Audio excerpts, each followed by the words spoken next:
Another Takeover Tour recap of the Purple Rain podcast. The second of the 16 games on the tour this year happened in Chicago. And yeah, well, that was the eventful night, wasn't it? Yeah, I think as a trio, we still have not recovered from that. How to say, and we will of course talk about this when we get to the regular episode, weren't really that impressed with our Frost performance there. I mean, I think we were very lucky for this game to have gone into overtime and to come away with at least something rather than nothing, because I do feel that Ottawa were the better team in this game. They were the better team in this game, and therefore, you know, I think they absolutely earned the win. So, yeah. And that's the beauty of this league, that I can recognise game. Because the NHL, I would not be doing this. I would not be praising my opponents for getting a win over my team. But in the PHL, I actually am able to recognise game. So, and praise game where it needs to be praised. I felt I was the better team in that game, and rightly got the win. So, yeah. So, wasn't impressed with my Frost performance, but I was equally more disappointed with the attendance levels that we got from Chicago. Now, I have received word that this ranks bottom of every Takeover game we've had going back to the inaugural season. And I'm really disappointed, because Chicago is up there in my list of candidates for expansion. I've now locked in my 4, and all 4 are on this tour. Okay? All 4 of my candidates for expansion are on this tour. Chicago is the first of them. Okay? And I just was not impressed with the attendance. Let's see if we can bring it to you now before we get properly stuck in.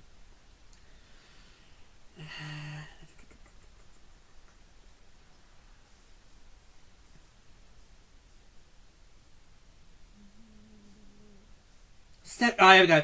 7,238. That's bad. That ranks low all time. In any Takeover game we've done, whether it be the tour or the weekend. So, that's bad. And I'm really disappointed, because Chicago has got promise. You know, that Allstate Arena, I'm very familiar with that arena, because obviously I've been involved with the American Hockey League since 2015 with the Barracuda. So I'm familiar with the Chicago Wolves and their facility.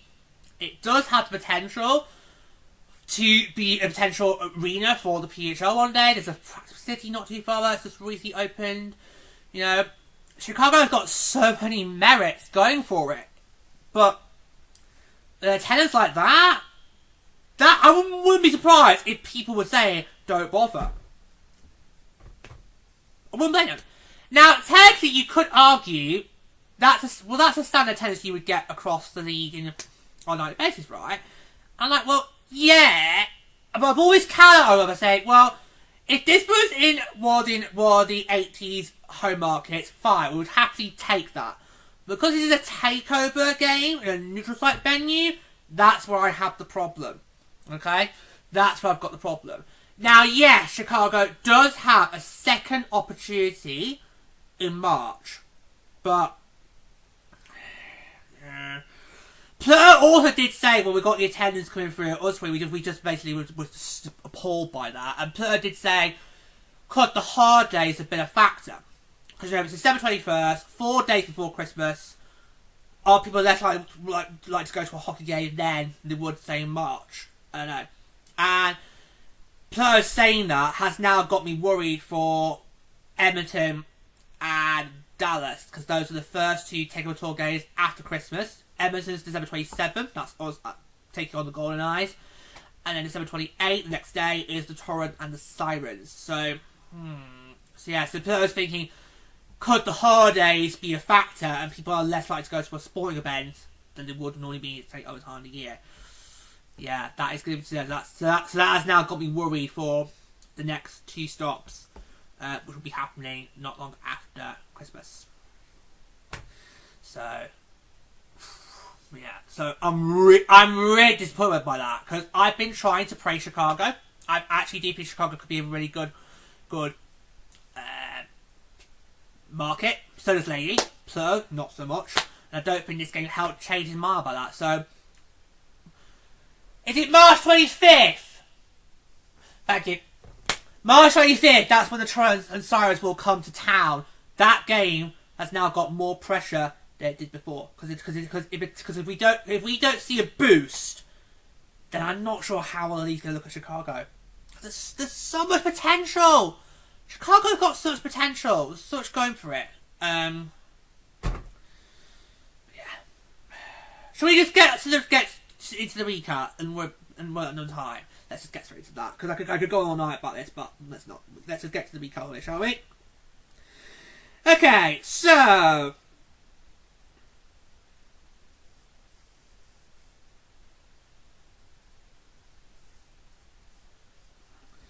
Iowa beats Minnesota 3-2 in overtime in Chicago's Takeover Tour debut.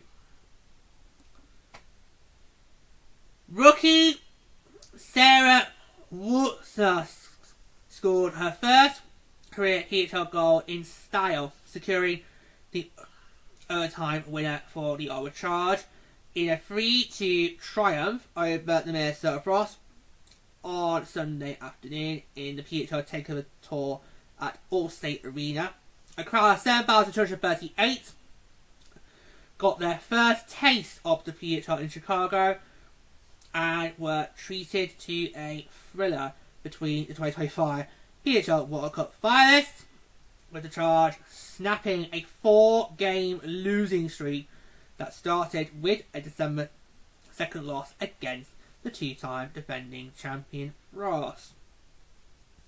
3 of the 4 goals in regulation were scored on the power play, including both Ottawa tallies by defender Roina Sabnaden at 9:31 of the first period, and captain Brian Jenner, who beat the buzzer at 19:56 of the second period. Yeah, us 3 just scoffed at that. Us 3 scoffed at that, because we all just thought, we were getting ready to say, oh, this has been a bad period for the Frost, and then managed to tie again, and then, oh, that happened. Our penalty kill has got to be so much more better. Pluto has pointed this out this year. The penalty kill has got to be better. She cannot let goals in like that with literally in the dying seconds of a fray. You cannot let a goal in like that. You cannot. So we all just scoffed by that.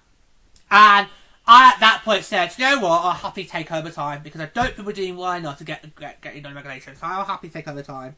Little did I know my wish was going to come true.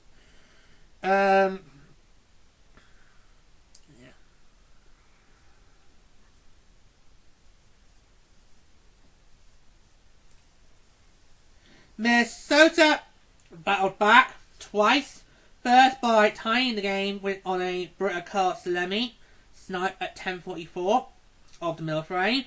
Yes, but she would be the offender who caused the Brianne Jenner power play goal. So give and take from her. Give and take.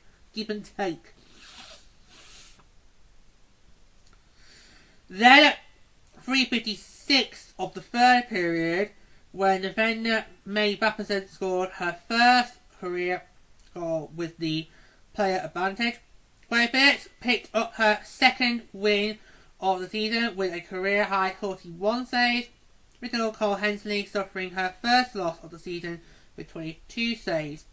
Iowa will continue its 5-game road trip in Toronto on Tuesday, while Minnesota will play another Takeover Tour tilt against Vancouver in Edmonton on December on December 27. This was the first of 2 Takeover Tour games to be played at Allstate Arena this season, with the New York Sirens and Seattle Torrent coming to town on March the 25th. And that's now going to be a huge, important game, because if the attendance does not go up, I'm not sure that he's going to walk into Chicago. I really don't. We need to see more tickets being sold, guys. We need to see more tickets being sold. Right. Before I go to the quotes, I'm going to say Chicago. What an opportunity you got to have a Walter Cup Finals rematch. We didn't get that on the Takeover Tour this time last year. All of the World Cup Finals rematches for 2020 of the 2024 finalists were either in Boston or Minnesota. So I think this is a really good opportunity to have a World Cup Finals rematch go on the Takeover Tour. And I would have thought that would have generated more ticket sales, because it's not an opportunity you get to have the 2 World Cup finalists go head to head in a neutral site venue. So I honestly, I also thought that would have generated the ticket sales. Because for me, if I lived in Chicago and I heard about this game and I heard about what happened down last season, I would be down there straight away.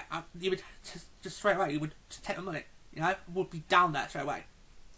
So I'm very surprised that's not.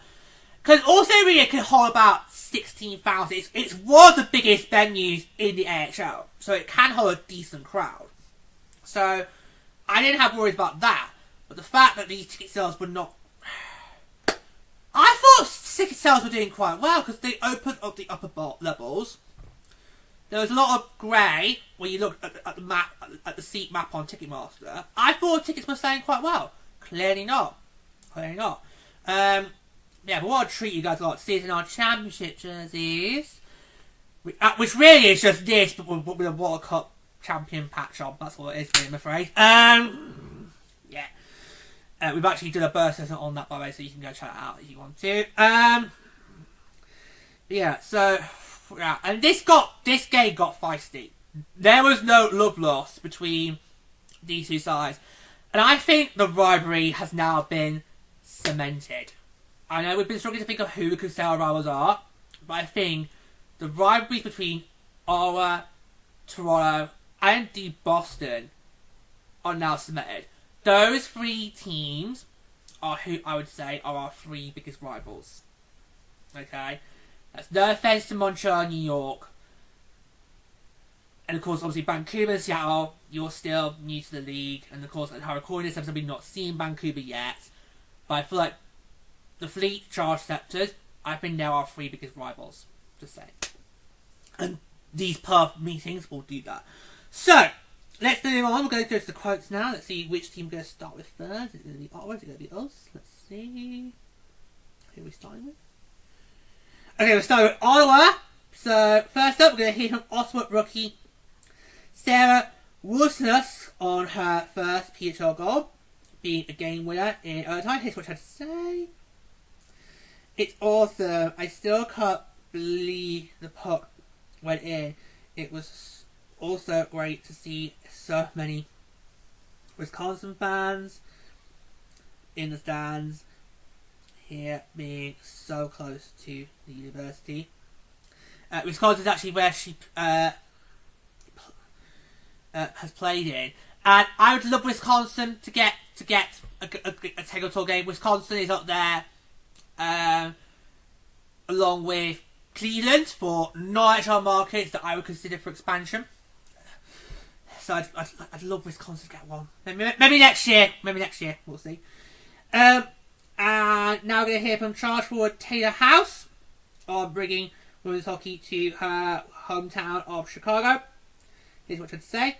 It's huge to have the chance to play in front of your home fans and being given the chance to grow the game here and see how far it's come since I've even played here. There are so many more girls teams around. It was pretty special to see the turnout for this. We felt the energy.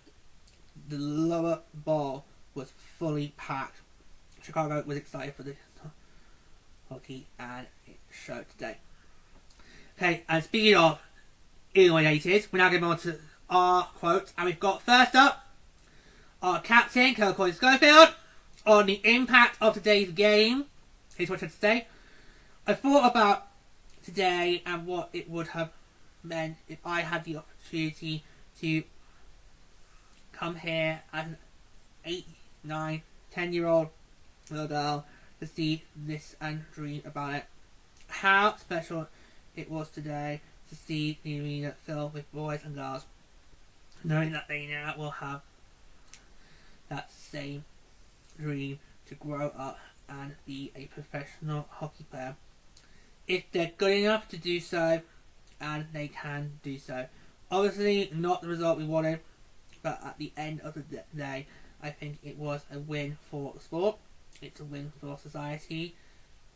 I just was so proud to be able to be a part of bringing professional hockey here in Chicago. And we're going to finish the quotes with our coach Ken Klee on what it takes to win in this league. He's have to say, it's good. I think our league is good. Every game is going to be close. We know that. For us now, it's just about getting better and keep accumulating points. Obviously, we got 1 point today.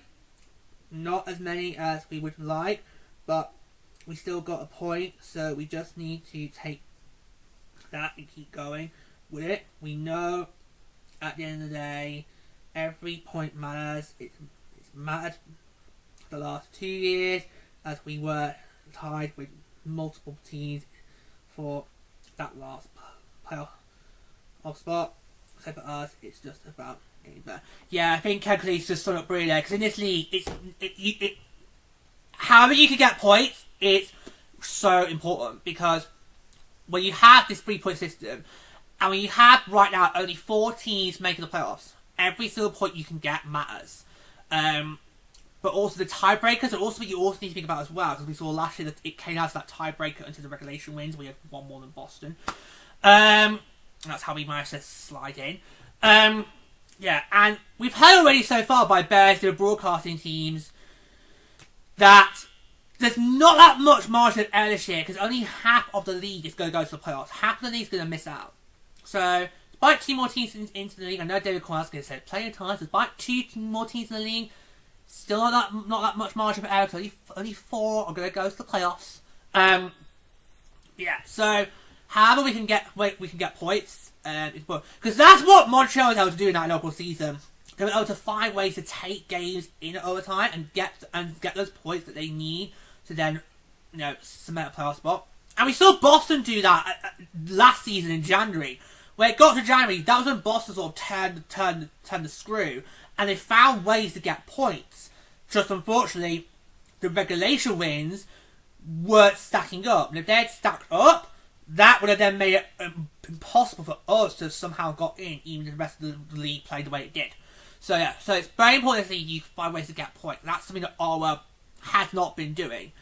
And interestingly, when it got to the overtime, they found a way to win. Because overtime had been Ottawa's kryptonite, just like how the penalty kill seems to be our kryptonite. So normally we go to overtime at Ottawa, you're more likely to win than they are. So yeah, so that will feel good for the Charge, knowing that they've managed to get another go, because it's very rare for them to get those kind of wins in OT, or even a shootout. So yeah, obviously not the way we wanted, but I just felt Ottawa the better team, so I can't argue with that. So I'm not going to argue with that. Right, we're now around with the Nobles, and then we'll finish up with some final thoughts about Chicago as a whole. And again, look at Halifax, it's only glass half full. But hey, in fact, what's interesting is actually the first 3 games of the Takeover Tour are in the cities that are going to have 2 games this year. Halifax, Chicago, Edmonton. Dallas is our first one and done stop. And I don't mean that in terms of a euphemism, okay? So, yeah. So these first 3 recaps, I could only give you like a glass half full scenario, because there's still another game to come. Let's get to the Nobles. So this was the second of 16 games in the 2025-26 PWHL Takeover Tour. with both games requiring extra time following Montreal's 2-1 shootout win over Toronto in Halifax on Wednesday. All 4 games of the 2025 PWHL Walter Cup Finals between these two teams went to overtime. Ottawa's lone victory in the series also came in the overtime first 5 minutes, with Emily Clark scoring at 2:47 in Game 1 on May 20. Minnesota's 43 shots on goal are the most in a PHL game this season, and their 22 second period shots are the most since they fired 23 in the middle of the raid back on January 24, 2024 in a 2-1 loss against Montreal. It's not our highest shot count for all time. I think that was 47, I think Alexis said. So it's close, but well, we really did have so many chances in this game, but obviously we got another goal Phillips. What can you do? What can you do? Stella Wasilewski's first career goal came on her 11th shot in her 7th game, with her parents from Corcoran in attendance. The Chargers' 3rd round pick is the first PHL rookie to score an overtime goal this season after finishing the 2024-25 campaign with 9 goals and 21 points and a second NCAA national championship with the University of Wisconsin Badgers. Where Phillips has the 2 highest save totals in the PHL this season, with her 41 tonight, following a 38 save effort in the Chargers season opener against New York. Her parents made the trip to Chicago from Athens to see the game. Rona Sabalon's goal ended a career high 6-game pointless streak.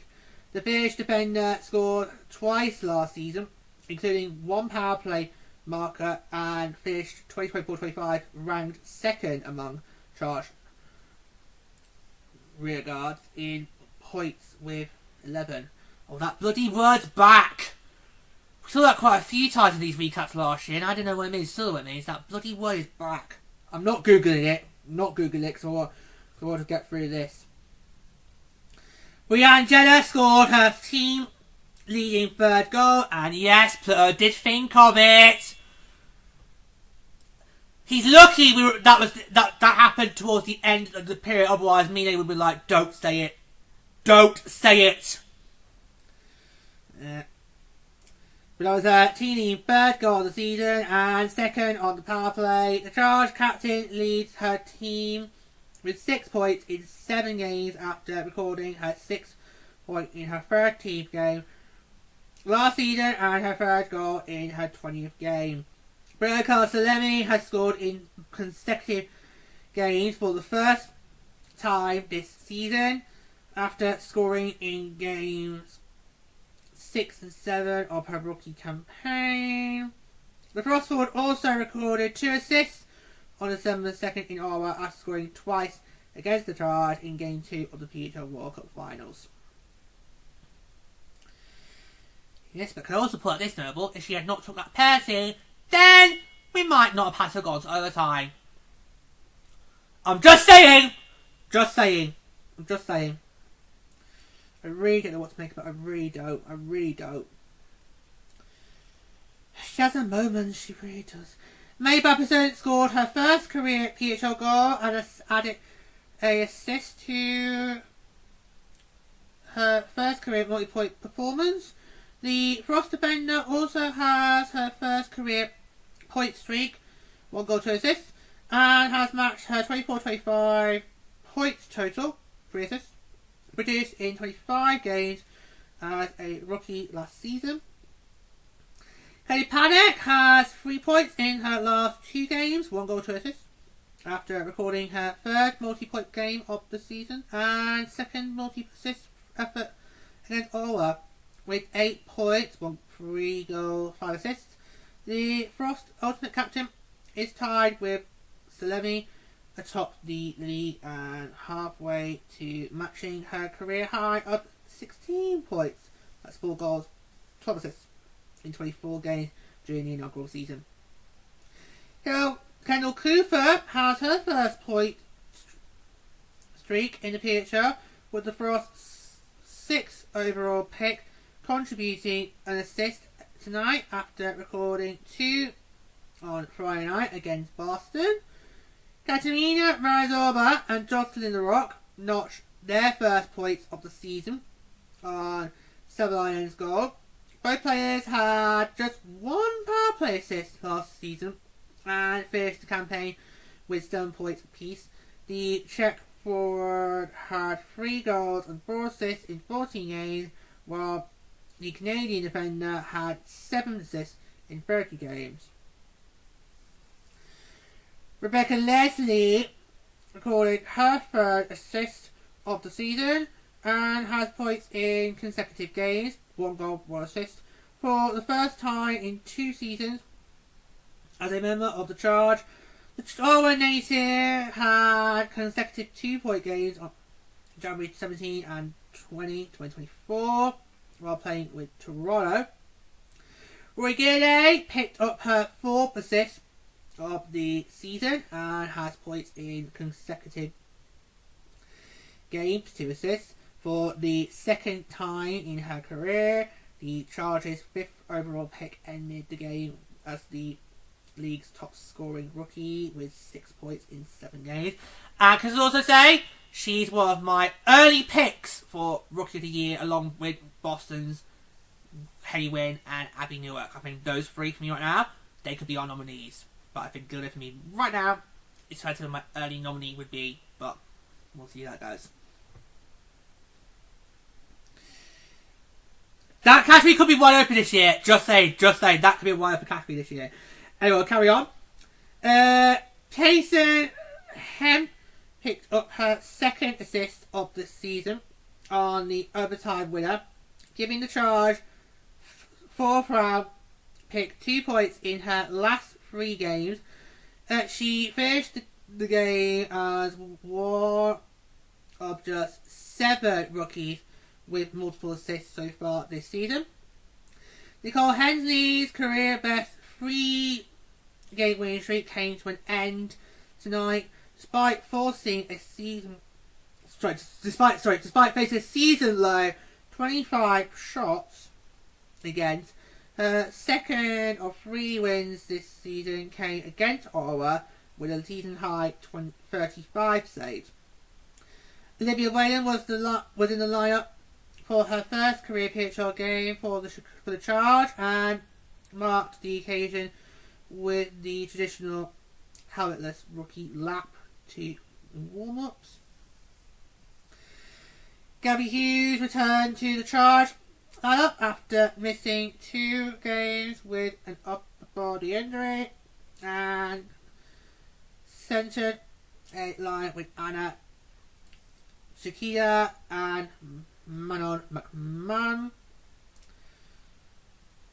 Haniza Kadanova missed her first game from the Charge lineup with an upper body injury. The game featured 2 of the league's 7 Illinois players, including Frost captain Kendall Coyne-Schofield and Charge forward Taylor House. Both players participated in the ceremonial face-off performed by Sarah Spain.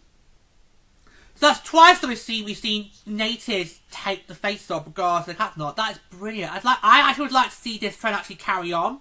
So for the remaining 14, let's see if we can find natives from them on the rosters and have them go and do the ceremonial puck drop. I think that's been really good so far. We might do an episode on that actually. We'll see. House had a number of her former Chicago Fury teammates in attendance, including Marisa Dunbar, Macy Robach, and Carolyn Carpenter, who read the Charge starting lineup before the game. And we'll just finish with the 3 stars. So the third star, May Matheson from our Frost. The second star, Gwen Fitz from the Charge. And the first star, Sarah Wilson from the Charge. Upcoming schedules for Ottawa. Their next game is Tuesday, December 23 at Toronto. That's 7 PM Eastern. And for our Frost, Saturday, December 27 at Vancouver. In Edmonton at 3 PM Eastern, 2 PM Central. And that's 8 o'clock here in the UK. Yeah, so it's kind of funny how our last game before Christmas was a Takeover Tour game, and our first game back from Christmas is a Takeover Tour game. And also, that of course is our first ever meeting with the Golden Eyes. That's going to be very, very exciting. We'll see how Everton does. I'm not confident about them. Okay, good crowd, especially after what Lay's coming with the Rivalry series. Yeah. Okay, so let's just finish up with the fire force of all. I mean, a very feisty game, but largely the fact that obviously these two teams now don't like each other because the rivalry is now well and truly forged. I mean, having a World Cup Finals like that we had last year will do that, you know? So, and I've seen it in the NHL how one playoff meeting can literally just make a rivalry for life. So, yeah, so I wasn't surprised that we saw a lot of handbags being thrown, but I just felt the officials need to really got a grip on this game. Now, I was kind of saying, I think we need to see some penalties get handed out here, just try and sort of simmer down the tension a bit. But yeah, so what a feisty game, and I feel, as I said, Ottawa were just the better team here. I can't take that away from them. You know, I felt Ottawa played the better team. I think we were very lucky, and my fellow team members agree. We were very lucky to be able to force the overtime, but we've got to work hard on the special teams because it wasn't just the penalty kills problem. The power play was also a problem, and that's been a problem for quite some time. So we just need to get better on special teams. That's the thing I would say you should work on over Christmas. If you do get to work on it over Christmas. But yeah, so, but all in all, Chicago, do I dare pull the card? Yeah. I'm not mad. I'm just disappointed. Because I have got very high hopes for Chicago entering this league as an expansion team. I think this market's got a lot good going for it, and it could work. So the fact that only 7,000 people showed up into what is a 16,000 arena, that's not good. That's not good. Especially as this game is now ranked last all time in neutral site games. That's not good. That's not good. And I won't blame anybody who kind of feels like, well, why should we even bother considering Chicago? I wouldn't blame others for thinking that. Because if I did not have confidence, in fact, if Chicago was not on my list, I would be saying, oh, they brought 7,000 people, don't go there. Like I've been saying, oh, well, Pittsburgh ruled out very enthusiastic, don't go there. You know, so if anybody wants to feel like that, you can, because I won't blame you for doing it, because I would if Chicago wasn't high up there for me on my wish list. Okay. Tell you what, I'll run you through the other 3. So my 4 are Chicago, Denver, Quebec, and Calgary.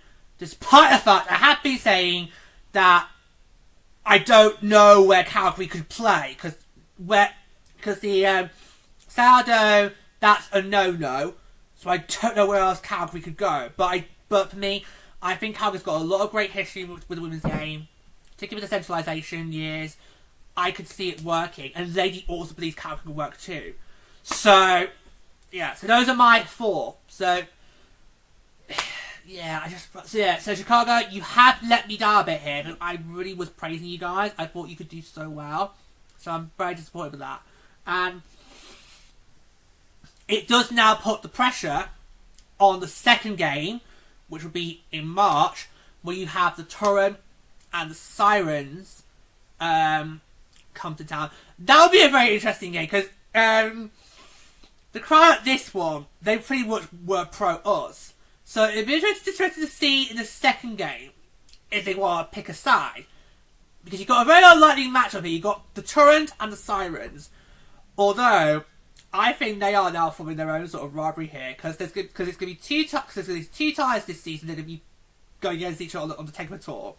And that first match that they had in Seattle, which was the Torrent's first ever win. Oh, what a bummer that was. What a bummer. That was just... Oh. So I think that's a rivalry forming right there that I don't think we expect to. Which is kind of good, because they need that. Because the Seattle can't rely on each other to be their rivals. They've got to try and find rivalries elsewhere. So it's interesting to see who they're going to side with that one. I don't know if there are any Illinois natives on that roster, so it's interesting to see who they side with. Yeah, but you've got to do better. On the next game, you've got to do better. Because I do feel like Chicago still could be considered if they improve on what we saw here. Then we can combine it together and say, look, this is how they got over the 2 games. So I think that's what you have to do with these 5 markers that got dual games. You'll just have to combine the 2 together and go, look, this is what they did with both games combined. But yeah. And maybe what Perez said does have a lot of weight to it. It is holiday season. Would people be really less inclined to go to a game during when it's so close to holidays? Which does have me very worried for Edmonton and Dallas, both of which are coming up straight after Christmas. You've got Edmonton first on the 27th, and it's the next day. It's Dallas the next day. I'm very worried about those 2 games now, because they're all during the holiday period. So we'll have to see. We'll have to see how it goes. Yeah, but Chicago, you have let me down here. You've let me down. You really have. So you need to improve, because I still have hope that Chicago could be a team. They could get one. You just need to show it. You just need to show the willingness. Okay. I mean, 7,000. If that's in any of the 80 suspected markets, we'll take that. But because it's a neutral site game, we can't really, sting for joy on that at all. So, yeah. So I'm not mad, I'm just disappointed. Anyway, so the next game on the Takeover Tour is, as I mentioned, it's our Frost's first game back after Christmas in Edmonton. And it's our first ever matchup with the Golden Eyes. This is going to be very, very exciting. Okay, we've yet to see Vancouver. Obviously, we had our first meeting with Seattle in PWHL Arena back on Black Friday. That was a historic night. I don't think that record's ever going to get beaten in the US. I don't think it will. But that was an incredible night. A very historic night there. And another historic night. So yeah, so if you're in Edmonton, come on down. You're gonna witness history in the making. The first ever matchup between the Minnesota Frost and the Vancouver Golden Eyes. What more reasons do you need to come down and watch this game? I mean, I know Lady was banking on the rivalry series, maybe boosting those sales, but I don't think she's been impressed with that. So, yeah. So if you're in Everton or in Alberta in general, come on down. Come on down. Yeah. So that's next. That's December 27th. Our first ever matchup with the Golden Eyes. That's gonna be very exciting, especially if there are a lot of former Frost players on that roster. Because of the expansion process, Vancouver just literally just went and tore our roster apart. So that could be interesting. I know Tess and Julie have been trying to stoke that rivalry up. But we'll see. We'll see those. So back in Chicago, next stop, Edmonton.